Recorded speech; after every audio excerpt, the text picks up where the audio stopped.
Hello and welcome to Campfire Conversations, stories from the center of the universe, where we bring the stories from our campfire to your ears, wherever you are in the world. Here we chat to friends over a favorite drink, enjoy the crackle of the fire, and let the real stories of life in the bush be told. Let's get talking to some bushveld legends and hear about their finest hours, the moments that made them question it all, and what keeps them coming back for more. Yeah, they knock a glass over, they dance it hard, it's awesome. Tonight's drinks of choice are Zwakala lager, home brewed in the Lowveld, and gin and tonic. We feel very lucky. We have an extremely special guest tonight, and I feel privileged to be here. Let me introduce to you Shannon Wild. Australian-born Shannon Wild is an award-winning wildlife photographer and cinematographer. She has also authored 3 books, gives frequent photographic workshops, and is an ambassador for a number of conservation charities and foundations. Growing up in Queensland, she tried to spend as much time in the wild as possible and has since been drawn to exploring wildlife destinations the world over. She is now based in South Africa with her husband Russell MacLaughlin. Shannon loves reptiles more than anything else, and there is speculation that she herself is in fact part reptile because she always gets so cold. After 10 years as a graphic designer, she photographed, produced and modeled in a charity calendar of Australian girls of herpetology for a couple of years in a row. Quite a sexy gig. Digging deep. Fur mom to an Indian jungle cat, Vivi, whom she rescued, raised and brought to South Africa with her. Married Russell in Indonesia. Attacked by a cheetah. Pet photographer in Australia. Shannon is always smiling when in the field. Won't catch her with a serious look on her face, as she can't help but break into a grin. A perfectionist, workaholic, professional, hyper-organized, can't really switch off. Almost died in the Masai Mara after ignoring illness and eventually collapsed, starting a long period of recovery and rehabilitation, eventually leading to starting Wild in Africa jewelry brand. She broke her back in India filming Black Panther, secretly cherished COVID-19 isolation rules as a lifelong introvert. She has worked with iconic species such as polar bears in the Arctic, Komodo dragons in Indonesia, black leopard in India, lemurs in Madagascar, and big cats in Africa. I'm in awe and feel honored to be here in your home today. Thank you very much for having us. Thanks for being The here. Shannon Oh Wild. my goodness. And we have I just homemade learned guac. something about myself in there. I mean, I've never had an intro that's dug that deep. I'm having flashbacks. I have connections. Oh, wow. That is crazy. Yeah, it is. You've lived a crazy life. You really have. And the internet has I lots of guess. info. So, after all of that, let me start. So, everywhere you've been, is there somewhere that you would like to go? There's so many places Yeah. still. The bucket list is very long, so I haven't been to South America yet. I was supposed to go to the Galapagos this year, but obviously that's been pushed, so hopefully next year. But there's so many places. Yeah. Russia, all of South America, Central America. I mean, I could go on and on. Yeah. Yeah. But I love it, from somebody who's been everywhere. And actually, I'm fascinated with Russia at the moment as well. Yes. I've been watching some documentaries. Incredible place, underrated, that Yes, I didn't absolutely. know about.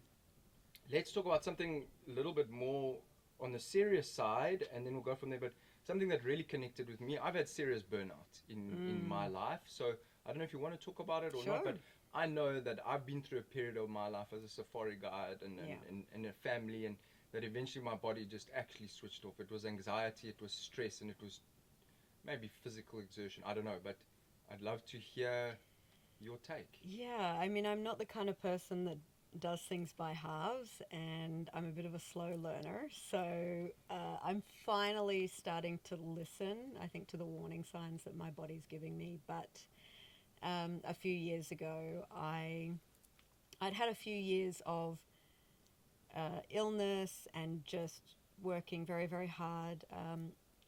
To give you some insight, I established myself in Australia. I'd been working as a photographer for 10 years professionally, so I was in a good place. And and then I just suddenly decided to up and move to Africa, and I arrived here and had no network base and essentially no content to show that I was experienced in this environment. So I had to go back to the drawing board and start working for free again. And those first few years, I just took every opportunity. And then, of course, once you start getting paid gigs, you don't want to say no to anything. So I was just working constantly, getting sick from a variety of reasons. Lack of nutrition if you're in the field for a long time, the water not so clean. I got very sick in the Delta at one point, drinking the water there. So all these things, and I never really had a chance to fully recover. So I'd just get to a point where I was physically capable of working, or not even, and I'd be on to the next thing. And after a few years of that, my adrenals shut down, everything, my body just collapsed. And so that was like 6 months of recovery. I mean, it was longer than that, but it was 6 months before I even started to venture back out into the bush again. And the first 3 months of that was completely bedridden. Not even mentally sort of clear. I was just sleeping 23 hours a day, just trying to let my body recover. And yeah, it was a slow process for sure, but it's tricky when you're trying, you've got the ambition there and you're combining that with a passion and you're trying to make something out of it. It's hard to know when to say no or what the limit is. And I think I'm just now getting to a point where I feel like I've established myself enough that I could say no to certain things, but still have my bills paid and that it wouldn't have a detriment to my career overall. That, I know that there's still work going to come in the future. So yeah. It's so tough, because there's two things that come to my mind there. One is obviously a lot of people, young people, look at somebody like how do I establish myself on social media? How do I do that? So how do you achieve that, but also listen to your body and also pay the bills? It's Very do you have any answers or thoughts on that? I mean, obviously I can only reference my own situation, and it was really, really tough. So, aside from the physical aspect, financially, this is a really tough gig because, like you said, it's desirable, it's very niche, but there isn't that much, honestly, there isn't that much money to be made or spread amongst. So the first few years when I moved here, I was constantly having my electricity shut off, or I didn't know how I was going to buy food the next week, or fill up my car to get to a job that I was trying to do for free for somebody. Like, it was insane. And that went on for years and years. And at probably my lowest point, where I thought I would potentially pack this in and go back to Australia, I didn't have enough money to buy a plane ticket, so that wasn't an option anyway. So obviously I'm at a point now where I'm glad that I had to be forced through that. But I'm in this line of work, I'm 17 years in, so it's been a long road, and I feel like, honestly, probably the last year, I feel like I'm just getting my stride and getting, I don't want to say comfortable, because as a freelancer, you're never comfortable. You're always looking for the next job. There's nothing guaranteed. There's no job security. You keep working for it. But in saying that, the previous 16 years, I feel like it's laid the foundation to where I'm in a better position now. And I'm excited about the future and finding that balance of not overdoing it so that I can keep enjoying it. I love it. And maintaining it. Yeah, and those are wise words. You've put in the blood, sweat, and tears.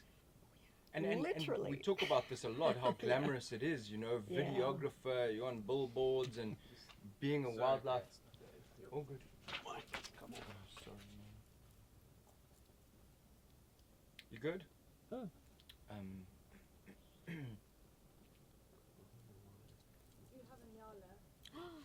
Okay. Walking by. That's was that a- probably that our was a most bee on your common. face. Oh, there we That go. was a bee. Yeah, it flew right into my. I saw it. Swear. I just saw this black thing go in. I was like, hold Was it, it a bee? hold it together. I looked for it. I'm like, I'm sure that was a bee. I don't know. I don't think it was. I But think it was a bee. it flew into my nose and then flew away, and then it flew into my nose again. And I Oh. was like, it was on my right here. And I was like, That's why you shouldn't put on face cream. it's a makeup. Shit, man. Okay, good. Yeah, So, okay, Dave just I got don't know if anybody attacked noticed that or by a not. African I looked at it killer with them. honeybee, Yeah, but we're all okay. it's a wildlife experience. Yeah, those Yeah. things are actually dangerous. Part of it. Um, before we go to Dave, so one last thing, it is so glamorous. You know, and I grew up. I wanted to be a wildlife vet. Then I wanted to be a wildlife cameraman. I wanted to be John Varty. I wanted to be Derek Yeah. Chabert. You know, that's what we dream of. So when we see pictures of you guys in the back of this Jeep cruising through the jungle, filming a big cat, Right. on the other side there is, you know, we talked about it with Chloe, the time in the airports. I mean, do you want to? Yeah. I It's mean. not what it looks like on Instagram all the time. Exactly, because that's the boring stuff that we're not posting. Yeah. Really, I mean, you know, the social media is a curated version of the lifestyle for sure.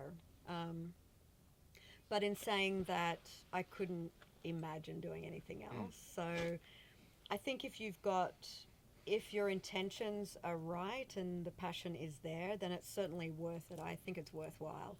It's one of those things where it's tricky. Before I left Australia, if I thought, okay, in the next 6 years, you're going to, collapse from your body just totally giving up on you, mauled by a cheetah, you break your back, and that's another 2 years of recovery at least.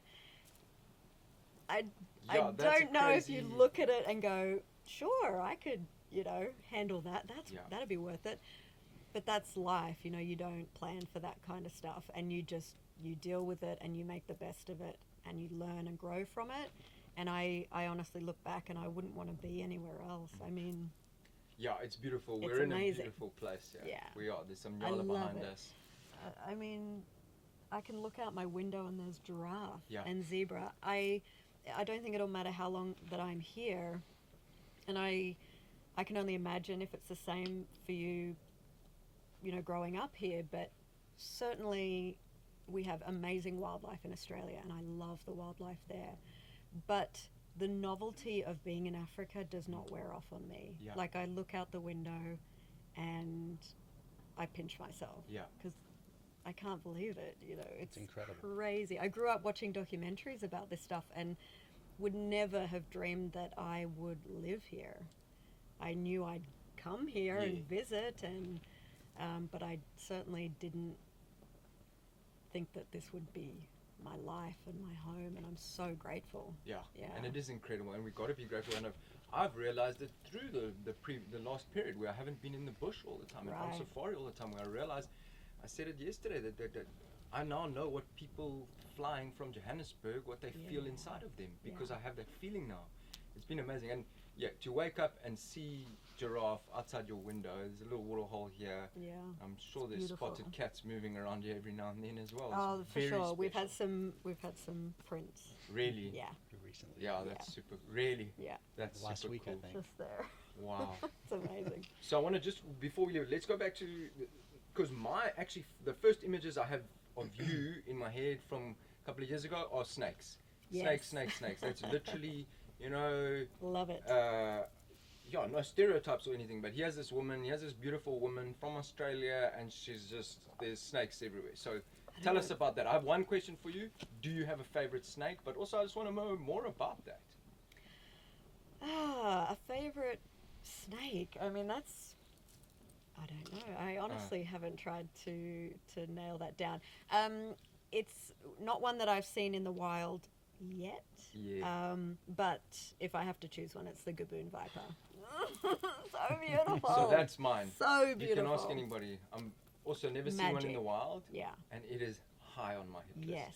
Oh Very. my goodness. So Um, impressive for so many reasons. But I mean, that camouflage combined with the geometric pattern, Yes. combined with like horns and epic venom. I mean, that's like the epitome of a snake right there. Yeah. It's beautiful. They are. Yeah. I've seen obviously in captivity, and they are Of so course. beautiful. Insane. And not hard to find. I mean, they are extremely hard to find. Excuse me. Yes. And Yeah. the mining now in northern KwaZulu-Natal, I believe, is a huge threat to them. Right. And yeah, we need to go And mission and look for you one. would I want to. You don't. It's not something that you want to kind of stumble upon accidentally. Like Correct. you want to actually No, it's there. see Yeah. see it before you find it, Yeah. kind of thing, for sure. Gaboon Adder, go oof. check it out. Let me bring in Dave here, our very special friend. Dave McLerran, born and raised in Texas. Political science degree from University of Texas in 2005. Dave then moved to China to teach for 2 years. Back to Texas, bought the family business, dental practice broker. Over 6 years he grew the business threefold, but was unhappy. In 2017 he left to travel and pursue his love of photography. This interest in photography, film and travel all started at a young age on family trips along the Texan coast. Dave spent 7 months in Iceland, Southeast Asia and Sri Lanka. His first ever safari was in Sri Lanka and fell in love with it. He then moved to India for 5 months, of which over 4 weeks were on safari. His last stop was in Nagahole National Park in southern India. I don't know if I got that right. Where he Close. hoped to see the Black Panther. This is where I want to bring you in. I can't hold it any more out on the Black Panther. Tried your best. Let's yeah. go from Gaboon Adder. What a creature. Dave, you continue with the interaction and explain to us why you're here around the same fire with myself and Shannon. Yeah, I mean, I Thanks guess for being here, bro. absolutely appreciate it. No, it's an awesome group of people. Yeah, I guess I'll start with India. I mean, I at that point in time, that was middle of 2018, and I had been out of the business for a year and a half, I guess, traveling and trying to figure out what direction I wanted to go, really with life in general. I had been in this business, dental practice brokerage, which I guess nobody knows what that is. I wasn't sure, to be honest. It's I'm being honest. I thought I was Just like, like- where do you fit in there? just like wildlife filmmaking, it's very niche. It's not something that a lot of people get into. But yeah, it's basically the sale of dental businesses. So we did that in Texas for, I was 9.5 years when I left. And yeah, I just got to a point where I was extremely unhappy with it. When I left the business, I decided I was going to travel and not rush into anything else, and just kind of slowly take my time figuring out what I wanted to do. Photography, I got back into photography after a few years, really kind of not, a few years of not partaking in it because of the business. And so as I got back into it, I was real into landscape, I was real into cultural people photography. And then when I did those safaris in Sri Lanka, it was kind of this immediate thing where it's like, okay, like I want to spend more time doing this. Then it became a question of, okay, how do you do this? Like, how do you turn this into something that's actually, a career? How do you turn this into something full time? And it's not, it's not easy, and it's not something, I'm at the very, very, very, very beginning stages of it, but I knew it that at some level that it's the direction I wanted to go. So fast forward to 2018, and I'd been in India for 4 months, just solo traveling, spent a good portion of time on safari, and had seen photos of this Black Panther that was made famous by an Indian photographer, Shaz Young, and decided I want to go there. I kind of had the impression that Shaz was the one filming the documentary, and so anyway, I was excited to meet him, but excited to have a chance at seeing this cat, and spending time in that forest. And I arrived, had 8 days planned. Sorry, can I just butt Yeah. in one? So, to the best of my knowledge, it is off the beaten track in terms of Indian national parks. It's, Did I you go think there specifically for the panther? I went there. So I started far north Yeah. of India in Kashmir and worked my way all the way down to Kerala. It wasn't out of my way because it was a 5-month trip, so I was Okay. all over the place. But I think it's not Ranthambore, it's not some of the Yeah. bigger parks. I would think after the film and after Shah's and, Yeah. and the exposure that the combination of those two things are having, it may not be off the beaten path anymore. But certainly at the time, I think it was still a bit undiscovered. Yeah. Cool. Sorry. No. So, yeah, I showed up and I think I had 8 or 9 days planned. And Shannon wasn't there at the time, but Russ was there. And I walk in from the first morning of safaris, and I see this, this big guy with a huge beard, Nat Geo sweater I saw on. once in the Botswana darkness, it gave me a fright. Yeah. I thought it was a lion. Yeah. But I was like, either this guy is the one actually filming this, or he's just really a Nat Geo fanboy. I didn't know which one it was, but I walked up and started talking to him, and over the course of the next... He's not here, so we better be careful. Well... I won't tell. You won't. You can send in the video. It's not a problem. But over the course of that first 8 days, I'd go out on my morning safaris, I'd come back, and Russ and I would bullshit a bit, and then I'd go out in the afternoon on afternoon safaris, come back and sit around the fire with Russ and drink a little too much, and in those conversations, the kind of exploring what his life was like and what Shannon's life was like, not the glamorous stuff, but what is their life really like, putting together a film on a cat that is not the easiest subject. And so you kind of get through a little bit of the romanticism of it, and you realize, okay, these people are out here for a long time doing this day after day. Baboon? Yeah. I don't know if he likes what I'm saying or calling doesn't like BS. it. But yeah, shit, man. I'll tighten it up, okay? Yeah, and then I left. My mom actually flew over, and we traveled for a couple weeks. And then I decided to go back and get a second round. I'd seen the Black Panther, but get another shot at it. And I think I missed Russ by 1 day. He went to Scandinavia somewhere to finish another project, and Shannon had arrived a couple days before. And so over the course, I think the next 9 days, same routine minus the drinking part of it. I'd come back from morning safaris, and I'd sit there with Shannon and one of the owners, Zoha, who's so kind of the three of us sat around and would chat throughout the day. And over the course of that time, I was just asking questions about what she was doing. And I think like 3 days before I left, I was sitting there going, I wonder if, because my plan was to go to Africa solo and start traveling and taking pictures and build a portfolio and see what I could do with that. But I think in my mind, I was like, well, I wonder if I could go, I wonder if they need help with anything.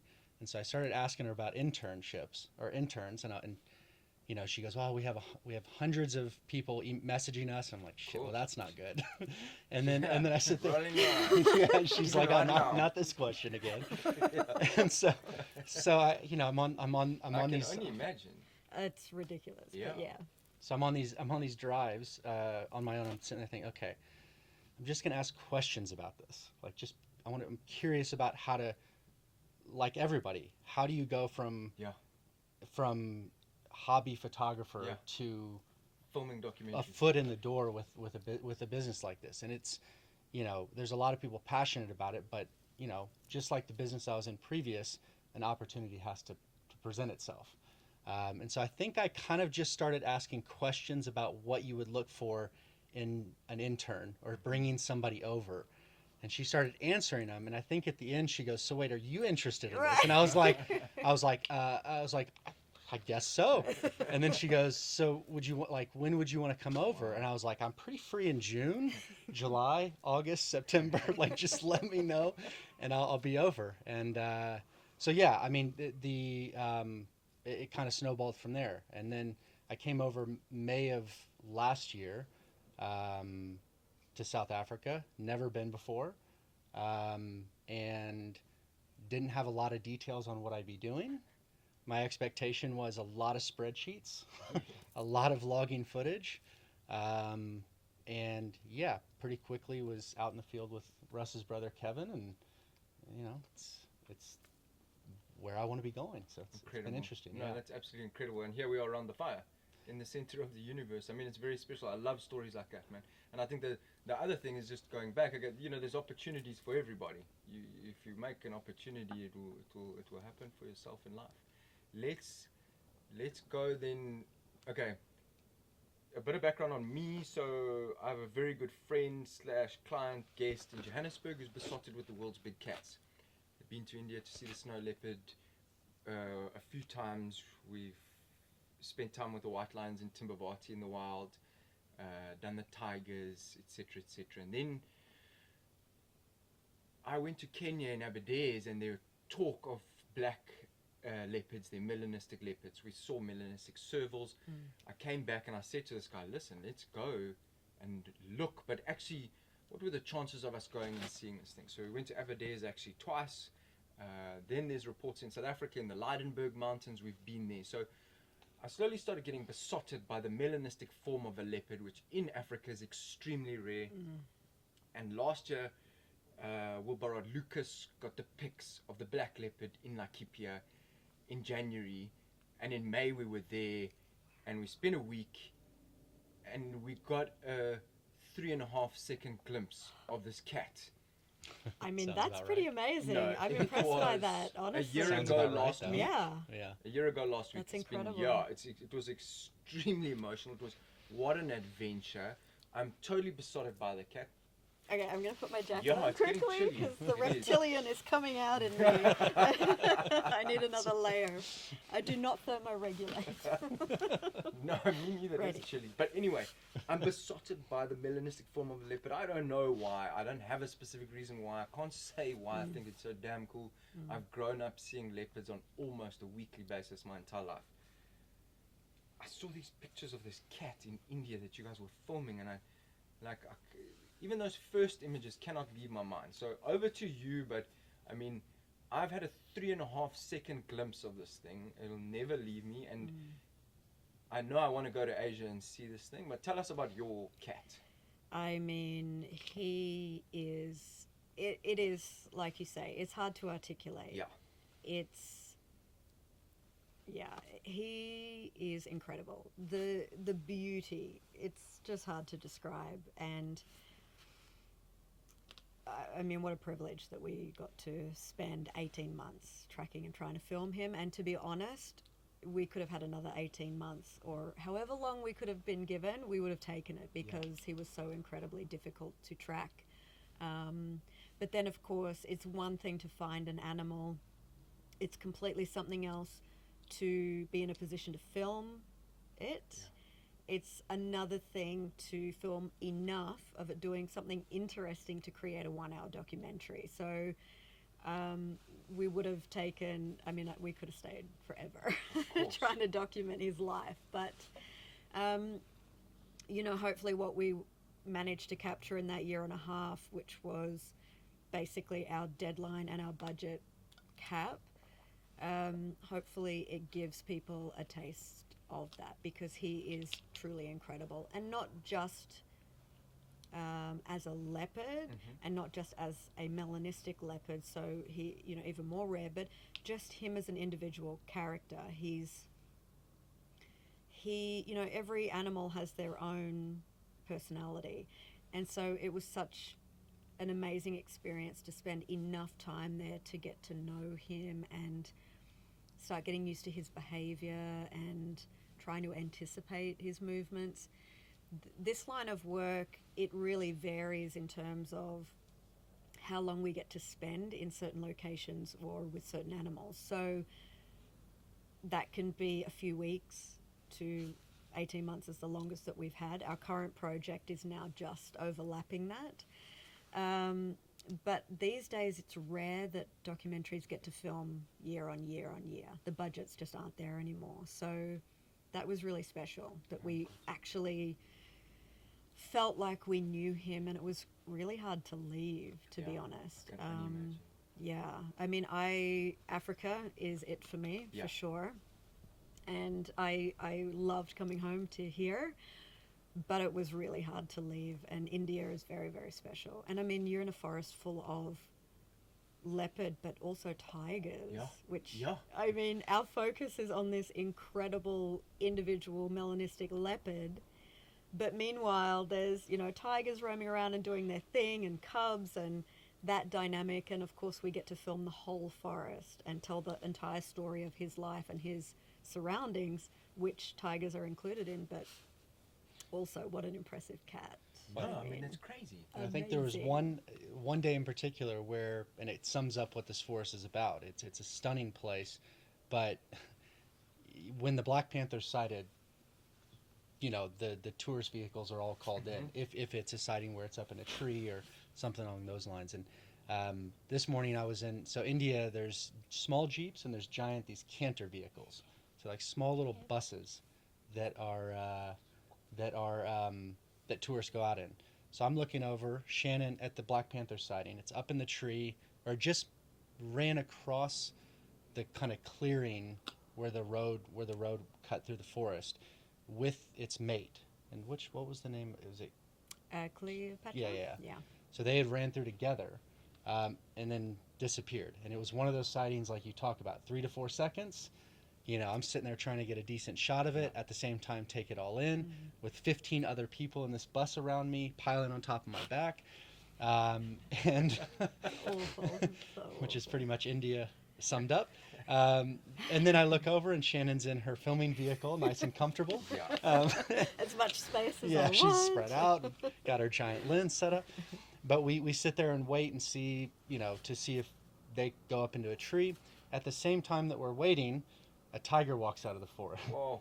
It's Like nuts. 50, and so you're sitting there seeing this chaos go on where these vehicles are trying to decide, do we wait for this? Do we go follow the tiger? What do we do? And this is within a space of a couple hundred meters that this is going on. And I remember, I think everybody rushed over the tiger, and then the Black Panther and Cleopatra jumped up into a tree together. And everybody rushed back over that and tried to get in jockey for position. So you just have this incredible forest that, you know, and when I think about the documentary, certainly the centerpiece of it is the Black Panther, but that forest itself is just, it's mystical almost. It's really special. Yeah, it definitely has its own character. Yeah. Yeah, stunning. That's very special, especially from an African safari background, you know. And I've seen clips in the mornings in this forest, and there's a bit of mist. It looks It's magical beautiful, to me, literally yeah. magical. And the thought of a Black Panther and a tiger in the same vicinity I know. is actually a bit much for me, Crazy. to be honest. It's a bit overwhelming. No, it is. Like it is. It really is. Do you have a memory or something special, a moment?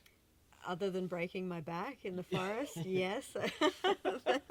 It must have been David that coming one's- into their life. Was I that in don't the know. I'm vehicle? just Yeah, Yeah. in the filming vehicle in the forest, on the way to a panther sighting. So my driver got very enthusiastic because this is such a rare event, and it was. I mean, we were 6 months into filming. It was barely in, and yeah, he got a little enthusiastic. Didn't see a bump in the road. Thankfully, the gear is all like bolted into the vehicle, tripod and then on there. But I'm just on a bench seat behind it. So, of course, I went flying, and that was me done for quite a few months. But actually, so thank goodness Russ was obviously still there filming. Shaz was on a filming camera as well. So he was primarily a stills photographer, and on this project got onto filming, and I think he's definitely going down that line now. I can see he's always doing filming now, which it's kind of addictive in that way, to be able to like capture and document behavior and movement. So thankfully they were able to keep going with the documentary during the initial part of my recovery, but as things were getting towards the end of the documentary, I just had to get back out there. I mean, it was too soon. I wasn't supposed to be on a camera or on bumpy roads or any of this stuff, but I couldn't not. Like, I just, you know. So I got back out there, and, you know, lots and lots and lots of painkillers, and that experience was quite amazing because even though it was a short period of time, I feel like I captured some really special footage, and that included the panther mating in a tree, which was amazing. So, which I hadn't caught before the injury. So that's definitely a highlight. I mean, there's also like another one that comes to mind, which is a shot that I didn't get, which just breaks my heart. And it wasn't my fault. It was, oh my goodness. So the panther managed to capture a small fawn, in the bushes. There is no professional footage of the panther or a black leopard that I'm aware of with a kill. Yeah. Like, there's no footage of that. And I was about to get that shot. So we hear the commotion, and then like Dave was saying, there's a bit of a clearing where the road is, so you have kind of a few meters either side that's a little more open. Otherwise, it's very dense forest. And so he starts walking out with this fawn in his mouth. We rush to get the vehicle into position so that I can have the camera the right way, because I'm stuck to one side of the vehicle, so it's very strategic as to how we have to position the vehicle. Meanwhile, there were tourist vehicles all around us. So I had to be conscious of, there were some in front of me, so I had to be conscious of positioning in a way that I could see once he was not blocked by then. So I had a big bus of tourists in front of me right on the road. So I pulled over to the side and I start recording. I'm about to find focus, because we focus manually in filming for wildlife. And he's literally about to pop out in front of this bus. And this tourist vehicle from behind me just beside me cuts into the smallest gap you can imagine between my vehicle and the bus. My ginormous lens is going out, so he nearly takes out my camera. And all I have is this footage of the back of his vehicle, which is when the panther would have come through, fawn in its mouth. And I mean, I can't even tell you how heartbroken I am just saying it, but that ruined it. And of course, the driver came in so aggressively that the panther then just disappeared. So he was just kind of steadily walking across. This vehicle came in, triggered him, and he just disappeared into the forest, and we never, saw him again for another week or so. So, I mean, knowing that I was about to get that shot would have made the documentary. Yeah. And it hasn't been seen before or since. I mean, he's 7 years old now. When we started filming, he was 5, like 4.5, 5. In all that previous time of all his sightings, that has never been sighted and never since. And Shaz was in the same vehicle as me, but right at the front, and he was taking stills while I was filming. And so he managed to get a few stills because he was at a different angle before the vehicle just came in and like ruined it. So there was surprising. a big yelling match It's not after surprising that. in India. And it takes a lot to set me off, I have to say. I'm very generally easygoing, but my God, I lost it. I can feel it now. Oh man, it hurts. Shame, man. Okay, but I have these rough. images of those eyes and that cat. It's crazy. What are my chances as a punter of going there and actually seeing a black panther or the black panther? I mean, so I think I did 17 days of safaris, morning, afternoon. My first sighting was similar to what you were talking about. Yeah. Didn't even try to pull my camera out. I saw it hop once, jump once, jump twice, and then it was gone. And in my mind, I said, if that's the only time I see it, that's fine. Yeah. I saw it. It's special. And that wasn't the only reason I was there. The drives themselves, the forest itself, was absolutely stunning. So it wasn't my sole reason for going. But I think over the course of the next, that was 4 days in. Over the course of the next 13 days, I think I saw it 3 more times. Really? So I ended up seeing it 4 times. Wow. I think, there was one in particular that Shannon was not at. She missed it. It was my last day. I know. No, And I feel like it wasn't you a bad one, had really good luck in terms of, because I know there's people that have come to that forest. I think they were on their 13th trip. Wow. And they still Yeah. hadn't seen Yeah. it. So I mean, your numbers sound pretty good to me. It's pretty good. But I mean, there were, I think I certainly got a bit lucky. It's all relative. So my mom. But you did the time. I did. Yeah, I did the time. My mom came through for 4 days, and we had some really good sightings. Didn't see the Black Panther, but tiger sightings, generally good sightings. And then the next day, So we were with a group of Indian like photographers that were there on a guided trip.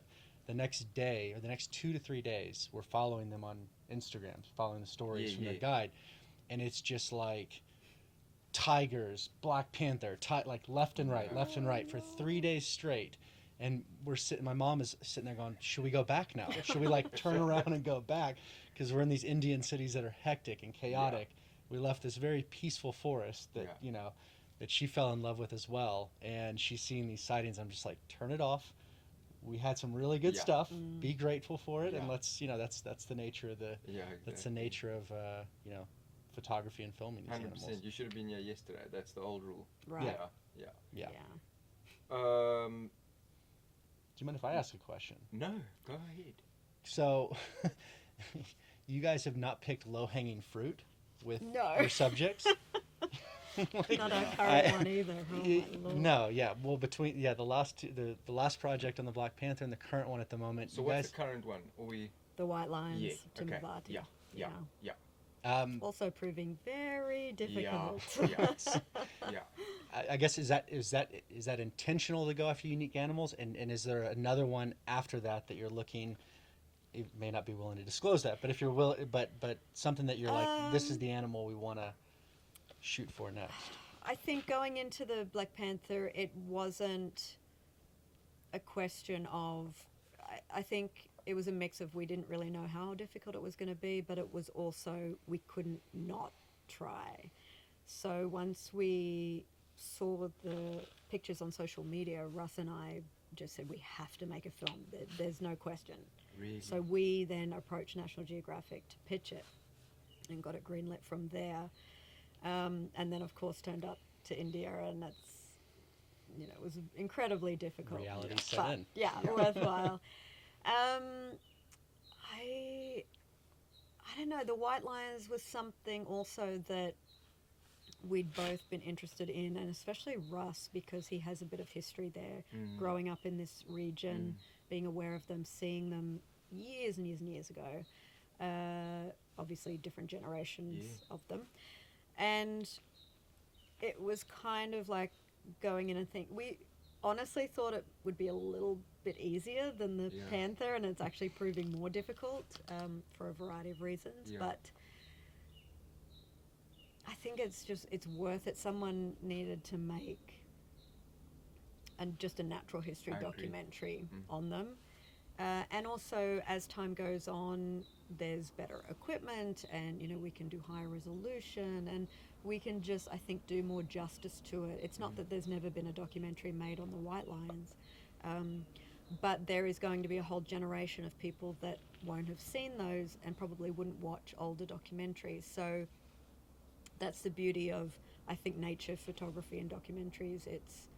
You can constantly be documenting species that we're aware of, perhaps, but you see them in a new way, you capture them in a new way, and then you share it with a new audience. So you have to keep that communication and that passion going for people.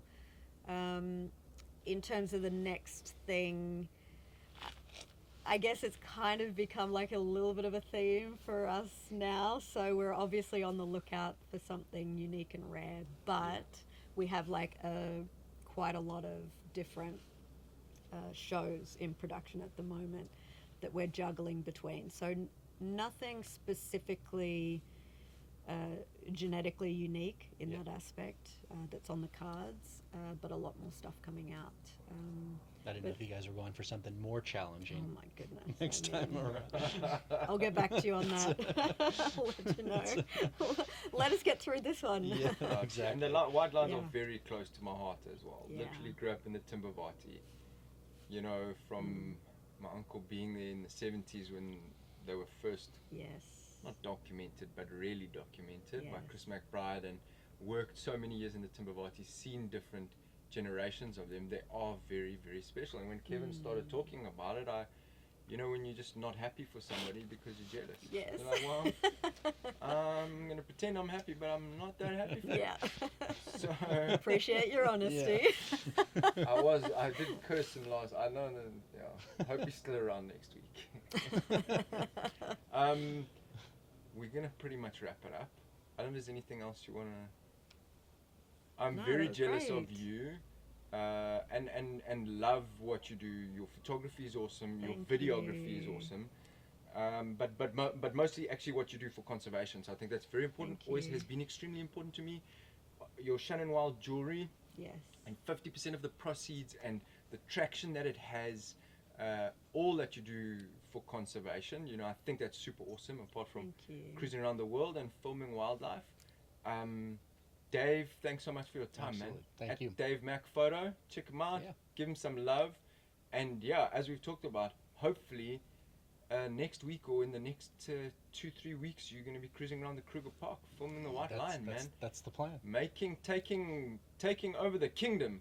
That's what we want from him, hey. It's the plan. So thank you very much, Cheers, man, man. and all the Appreciate best. you. It's cool Yeah, to yeah. have you here, Shannon. Appreciate you, man. Thank you. At Shannon Wild, amazing content on YouTube and Thank you so Instagram. Thank you so much for having us. Appreciate it. We'll I'll make chat to you loads more. we'll make her an influencer one day. Don't label me. We're working on it. That But was yeah, I truly mean it. awesome. Thank you so much. It's our pleasure for sure. Super cool. Fascinating. Fascinating. Thank I have actually one just random question. So, if you go to India, what national park should you go? Let's say you can only go to one park. I mean, I would personally go back to Nagaral You would? National Park. Yeah. Honestly, It's got enough of the diversity of Indian Yeah, I wildlife. mean, if you want to Yeah. see tigers and your expectation of, say, looking for a Black Panther Yeah. is, I mean, it'd be incredible if you saw it, but But that's it's not just your a bonus, only correct. goal. I would still go there because our tiger sightings were incredible. Like Dave said, it's not as intense from a tourism perspective. Places like Ranthambore, it just gets crazy. Yeah, I went to I d- Ranthambore and it's Nuts. chaos. Yeah. It's a little bit more quaint, a little bit more. Yeah, I think so. No, that's cool. That's good to know, hey? It's awesome. Yeah, there's a lot of them though. There are actually. Yeah, there are so There's a many. lot You know, of- I've never lot of been, and national I'm parks. obviously so fascinated about it. I always ask people that question. Anybody that's ever been. So it's interesting. well, But there's I mean, there's this one that- now obviously has become the key. I mean, you guys have basically put that place on the map. Yeah, I mean, it'd You be know? interesting to see. So it's come out in a few countries already, but it's still about to come out in US and Canada. It's not They come out yet. said summer, so I don't know what that means. If Okay, it's I was June or wondering July today. or August or Okay. That's summer. right? At some point in I those don't know. 3 I have months, to yeah. keep track, but Yeah. yeah, it'll be interesting to see. Then, of course, you know, the current situation, tourism is a Yeah. bit down, Yeah. so I feel like there would maybe be a delayed reaction to that, but people Sure. certainly will be aware of it. Yeah. The beauty of that particular forest is that the numbers are quite regulated. So you can go in there, but there's only a certain number of vehicles that are allowed in the forest. got you. They split it into essentially 2 sections, and certain vehicles are only allowed to go into one section and then certain vehicles in another, and then so that's maybe your morning drive, and then the afternoon they swap. Yeah. So, and also it's for our purposes, we had access from 6 a.m. till 6 p.m., which Yeah. is nice that we got all day, but at the same time it was frustrating because it didn't matter what day length it was. We had to be out, you know, outside of I'm those with you. times. But the beauty was the tourist vehicles could go in, say, from 6 till 9 in the morning and then 3 till 6, whereas we could utilize the middle of Yeah. the day With nobody around. as well. Yeah. Well, and I can tell you, being on the other side of that in a different vehicle, that 9 a.m. cutoff point is very painful Yes. because it's literally 8:40 or 8:30 Yeah. when you have a sighting typically, course. Yeah. and then 8:45 you're like, cool, gotta leave. Yeah. And then I think there's a couple of And times where they, where I- bye, see you where I look later. over and she's waving from her vehicle, and then a few hours later she comes back to charge batteries and dump cards, and she's like, you guys left, you just missed them mating. I'm like, really? You got to be That's so tough, literally eh? 20 minutes later. Yeah. So I think, yeah, being able to spend that time Do they do those uninterrupted. full day permits there? Because in Ranthambore you can get a full day. It's very or expensive. not, but as you well. pay. Yeah. For- I I looked mean, at it. Our Didn't Can filming you do it permits. there? You can, but it's very Yeah, so expensive. Right. a couple of $100. Everything's available at a Yeah. cost, I think. Yeah, yeah. Not a cost I was willing to pay. Yeah, yeah. Yeah. But there, you guys had. Our 6 till 6, was ridiculously expensive every day for 18 months. Jeez, Did they change it up on you guys? I thought there was something where they shifted that. Or... Yes, there was a change in administration. So then suddenly our initial negotiated fees were not adequate anymore. You know, it's politics. How much time do you have to get into that? Because Oh my goodness! I know about You want to see me riled up? administration. You want to get Shannon worked Dude, out. I've worked in Tanzania, and buddy, It's- they change administration every week so that they can change the fees. Yeah. Right. Oh, yeah. Yeah. Will you go back to India? Yeah, I mean, I'd like to. Yes, I mean, if he's 6 or 7, that guy's still got potential to. Yeah, he's just come into his prime. Jeez. Yeah. Well, and there's another one as well. Is it Todoba? Yeah, Or- Todoba. yeah. I mean, throughout India, there's going to There's be a a few individuals, Yeah. but yeah. Yeah, I also found that my glass suddenly became empty. I don't know what happened. Nothing from you, Joe. How was that, guys? I mean, Executive producer. like- I was laughing and reacting. Less. I found my Awesome, buddy. I think executive we'll come in producer's anyway. job. Thanks so much. Cheers, dude. man. Thank Thank you, Shannon. Pleasure. Thanks so much. Like Enjoyed it. very cold. I really appreciate you. Thank you for joining us. You can find today's guests online via their social media handles linked in this podcast description. Go ahead and give them a follow, share some love, and show some support for what they are doing. We welcome your questions and comments and encourage you to let us know what you're thinking. Who do you want to meet around our campfire, and what burning questions do you have for these bush legends? Find us on social media via the links in the description, and tune in to watch our podcast recordings from around the campfire on our YouTube playlist. Yeah, they knock a glass over, they dance it hard, it's awesome.